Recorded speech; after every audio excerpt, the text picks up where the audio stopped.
Hello বন্ধুগণ, আপনারা দেখছেন XYZ ইউটিউব চ্যানেল। আমি মৃগাঙ্ক।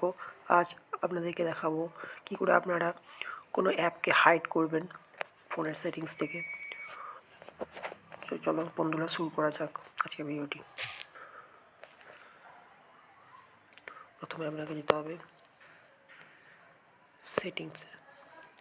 সেটিংসে গিয়ে আপনারা যাবেন এই প্রাইভেসি বলে লেখা আছে, দেখুন এই প্রাইভেসিতে যাবেন। প্রাইভেসিতে গিয়ে এখানে দেখবেন প্রাইভেসি বলে লেখা আছে, এখানে যাবেন। এখানে গিয়ে হাইড অ্যাপস,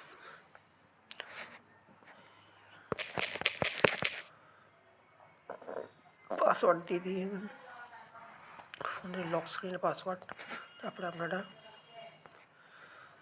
যে অ্যাপটিকে হাইড করতে চান সেই অ্যাপটিকে সিলেক্ট করবেন। আমি যেমন এখানে ফেসবুককে হাইড করতে চাই, তাই ফেসবুককে সিলেক্ট করে দিলাম। দেখুন, এবার দেখুন এখানে কোনো ফেসবুক অ্যাপটা দেখাচ্ছে না, এখানেও নেই। এইভাবে আপনারাও যে কোনো অ্যাপকে হাইড করতে পারবেন সুরক্ষার জন্য। ধন্যবাদ।